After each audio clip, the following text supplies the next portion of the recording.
On est aujourd'hui le 4 dans le mois d'Adar 2. On a commencé notre série, le premier et le deuxième jour, on a parlé du poisson, des deux poissons. Hier, c'était les 3D. Aujourd'hui, on va parler de la 4e lettre dans l'alphabet avec un très très beau message qui doit nous aider absolument pendant ce mois de joie. Dans la Megillah, on dit Ahodesh asher nefach lahem me'evel le sasson ou le mishte vele yom tov vele simcha. Donc c'est tout un mois de travail.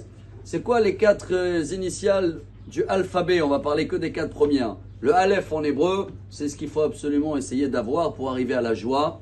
Voilà la remède aujourd'hui. Aleph, c'est Emouna, sans confiance que tout vient de Dieu.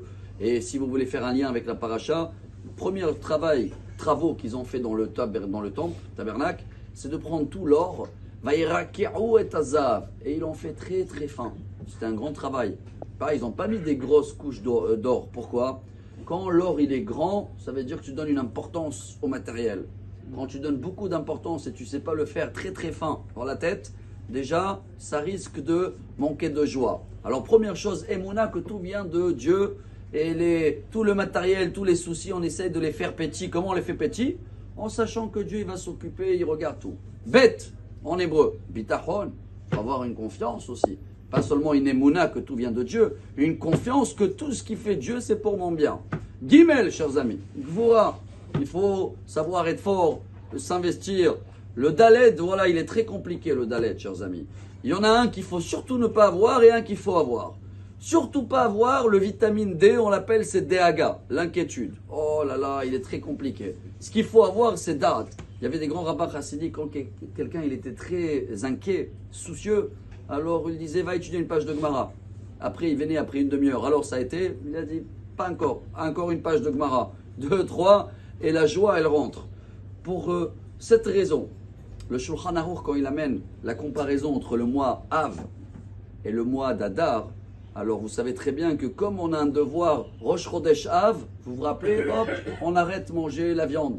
Après on rentre dans la semaine d'Av et on n'écoute pas la musique pendant les 3 semaines. On a des règles très très strictes jusqu'à qu'on arrive à Tisha B'Av que c'est le plus dur.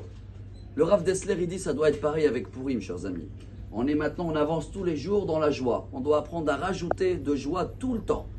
Et si maintenant vous voyez quelqu'un à une semaine avant Tisha B'Av qu'il est en train de prendre la musique et faire barbecue, vous allez le dire, allô, c'est pas bon ça, t'es contre le Shulchan Aruch.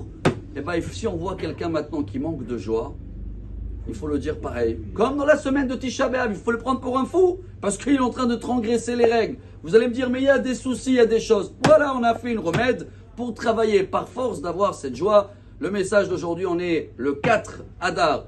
Aleph, Bet, Gimel, Dalet. 1, 2, 3, 4. Emouna, Bitachon, Gvura et Da'at, oui, l'Odehaga, pas d'inquiétude. Si on arrive à avancer comme ça au fur et à mesure, alors vous allez voir comment chaque jour qu'on avance jusqu'à qu'on arrive à Purim, on charge de joie, si Dieu veut, pour toute l'année. C'est un travail, c'est un effort, mais c'est une halakha, on est obligé de le faire. De la même manière qu'on respecte les règles de le mois d'Av et de la semaine de Tisha B'Av, et ben à nous de forcer d'avoir la joie jusqu'à la top joie à Purim. Excellente journée, que des bonnes nouvelles.